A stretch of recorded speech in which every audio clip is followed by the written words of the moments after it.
وعلى آله وصحبه أجمعين. أشهد أن لا إله إلا الله وحده لا شريك له وأشهد أن محمدا عبده ورسوله صلى الله عليه وسلم لا نبي بعده. أما بعد فيا أيها الحاضرون أوصيكم وإياي بتقوى الله فقد فاز المتقون. Ittaqullaha haqqa tuqatih wa la tamutunna illa wa antum muslimun.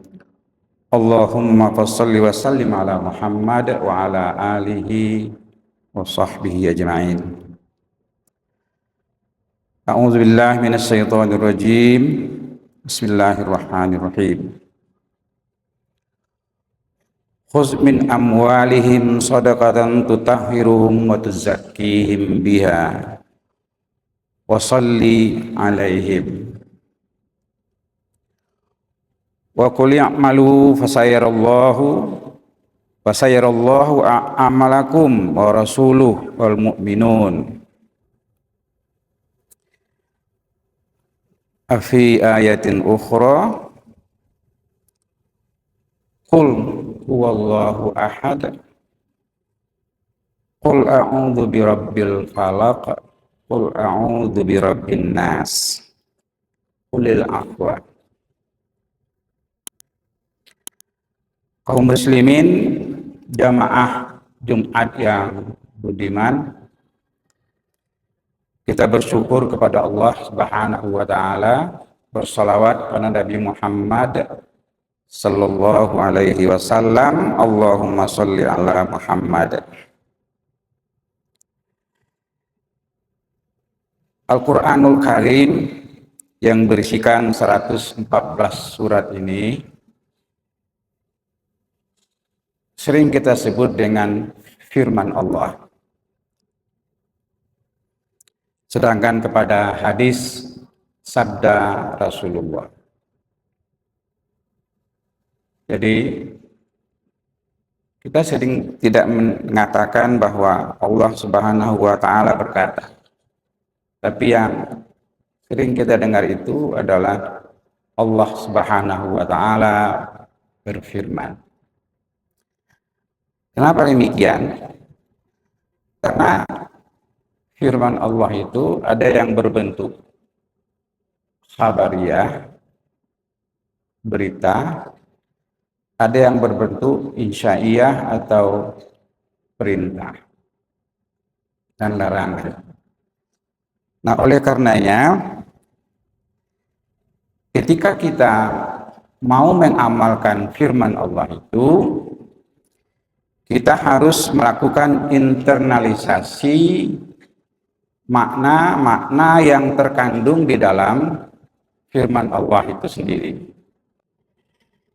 Ketika kita tidak internalisasikan makna yang terkandung di dalam ayat-ayat Al-Quran itu, firman Allah itu, maka kita akan kesulitan dalam memahami untuk kita. Kita akan mudah mengajak orang lain, memerintahkan orang lain, tapi kita susah memerintahkan diri kita untuk mengamalkannya. Sebagai contoh, ada beberapa ayat yang kita bacakan tadi. Khudz min amwalihim shadaqatan tutahhiruhum wa tuzakkihim biha wa sholli alaihim. Ayat ini berbentuk perintah atau insya'iyah namanya dalam orang-orang ngaji di pesantren. Ambillah dari harta-harta mereka itu sedekah yang bisa menyucikan dan membersihkan diri mereka, dan berselawatlah kamu kepada mereka. Ada dua perintah di sini. Pertama, khus, ambillah. Yang kedua, wasalli alaihim, dan berselawatlah kamu kepada mereka. Sekian banyak buku tafsir menguraikan bahwa perintah di sini ditujukan kepada Nabi Muhammad. Ambillah olehmu hai Muhammad dari harta mereka itu sedekah atau zakat. Kemudian bersalawatlah kamu hai Muhammad kepada mereka. Pada siapa? Orang-orang yang menunaikan zakat atau sedekah itu. Ketika Nabi Muhammad sudah meninggal, kemudian orang-orang yang baru dijinaki hatinya, mu'alaf, orang-orang yang baru belum sempurna imannya, maka mereka berkata, Nabi Muhammad sudah meninggal, maka kita tidak wajib lagi berzakat. Karena perintah itu hanyalah kepada Muhammad sallallahu alaihi wasallam. Nah, ketika Abu Bakar menjadi khalifah pertama, khalifah Rasulullah, maka itulah yang dilakukan oleh Abu Bakar, memerangi orang-orang yang enggan membayar zakat. Posisi mereka sama dengan orang-orang yang murtad. Ini pekerjaan Abu Bakar ketika Abu Bakar menjadi khalifah selama 2,5 tahun. Karena sebagian sahabat ketika itu menganggap ayat ini sudah selesai, karena perintah hanya kepada Nabi Muhammad SAW. Kemudian pada ayat berikutnya kita lewati satu ayat, dan katakanlah hai Muhammad, beramallah kamu, maka Allah mempermudah amalan-amalan.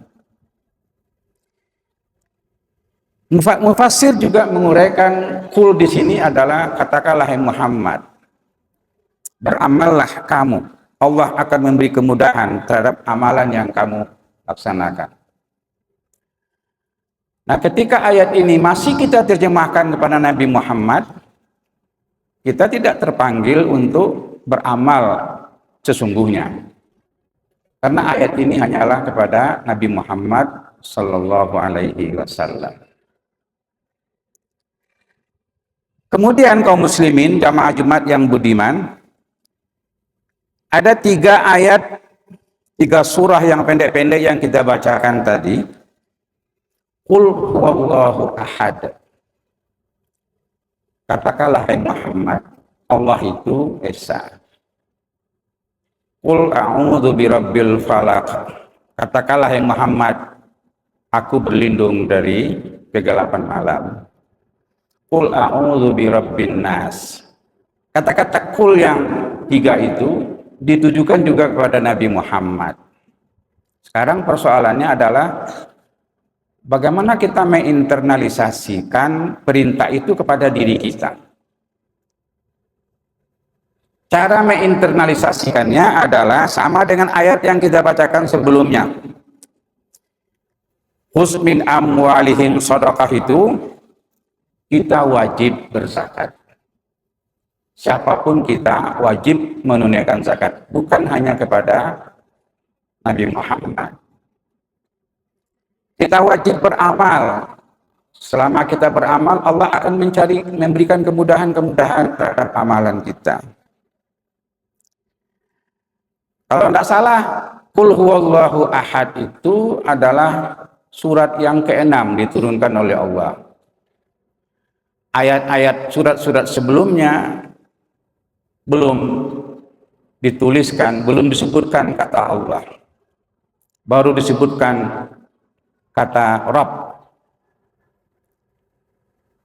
Ya ayyuhal mudassir qum fa'anzir wa rabbuka fakabbir. Ya ayyuhal muzammil. Kata-kata Rabb di situ, Tuhan.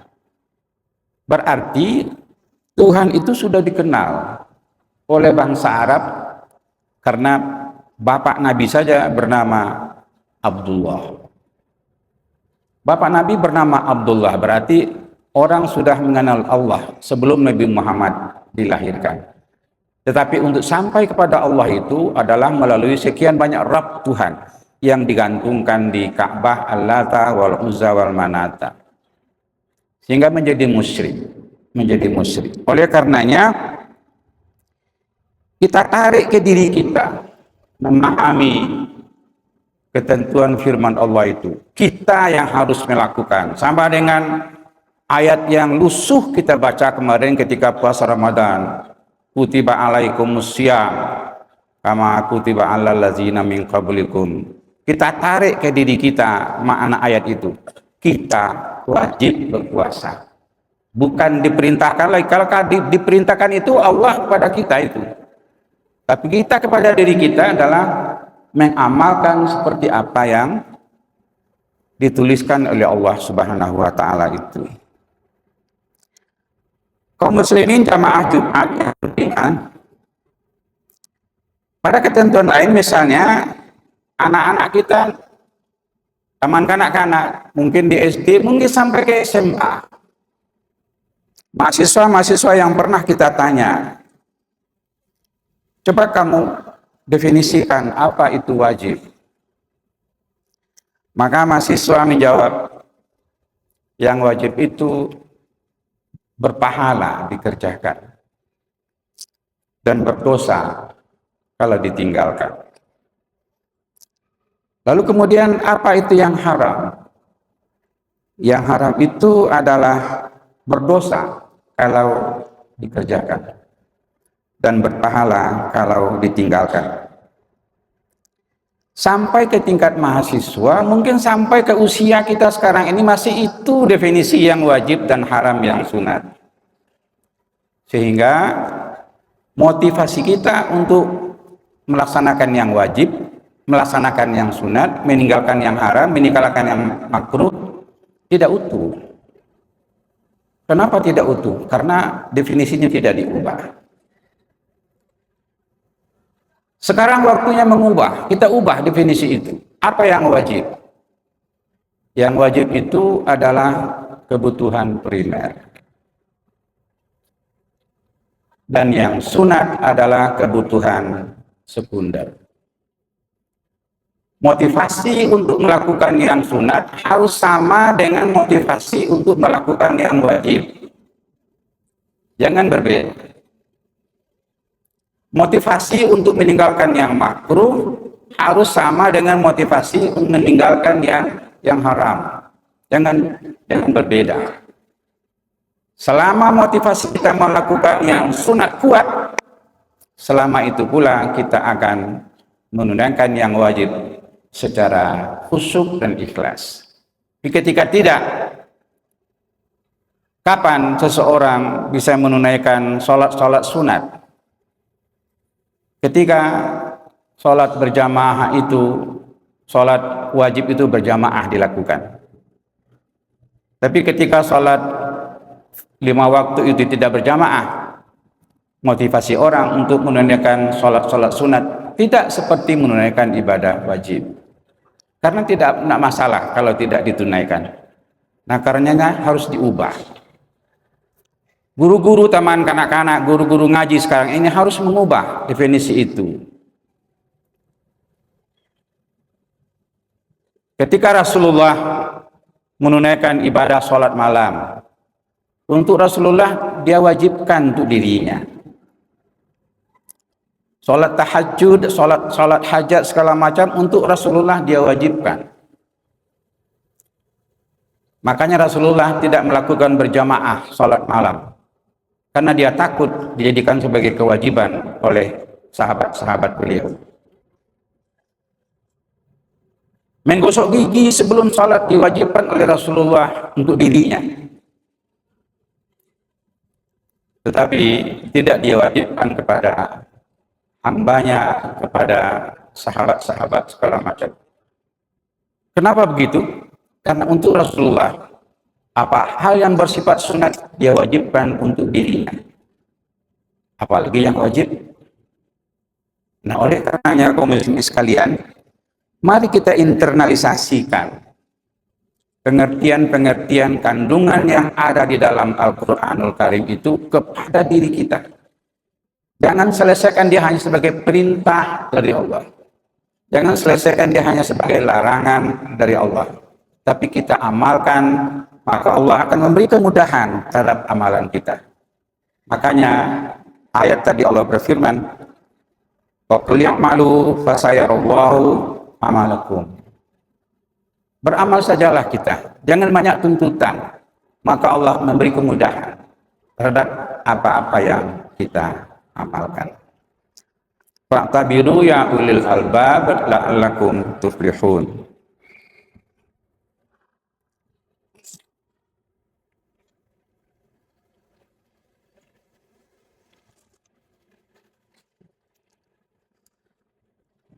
Alhamdulillahirabbil alamin wal aqibatu lil muttaqin wala udwana illa 'alal zalimin. Asyhadu an la ilaha illallah wahdahu la syarikalah wa asyhadu anna Muhammadan abduhu wa rasuluh sallallahu alaihi wasallam la nabiyya ba'da. Amma ba'd fa ya ayyuhal hadirun usikum wa iyaya bittaqwallah faqad fazal muttaqun. Ittaqullaha haqqa tuqatih wa la tamutunna illa wa antum muslimun. Innallaha wa malaikatahu yusholluna 'alan nabi ya ayyuhalladzina amanu shallu 'alaihi wa sallimu taslima. Allahumma sholli ala Muhammad wa ala ali Muhammad kama shallaita ala Ibrahim wa ala ali Ibrahim wa barik ala Muhammad wa ala ali Muhammad kama barakta ala Ibrahim wa ala ali Ibrahim fil alamina innaka hamidum majid. Allahumma fil muslimina wal muslimat wal mu'minina wal mu'minat al ahya'i minhum wal amwat innaka sami'un qaribun mujibud da'wat ya qadiyal hajat. Rabbana zalamna anfusana wa illam taghfir lana wa tarhamna lanakunanna minal khasirin. Rabbana ighfir lana dzunubana wa liwalidina warhamhum kama rabbawna shighara. Rabbana atina fid dunya hasanah wa fil akhirati hasanah wa qina azabannar.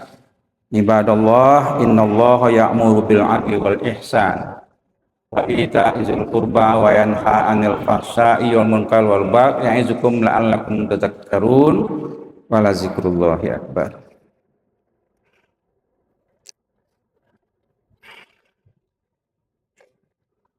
Allahu Akbar.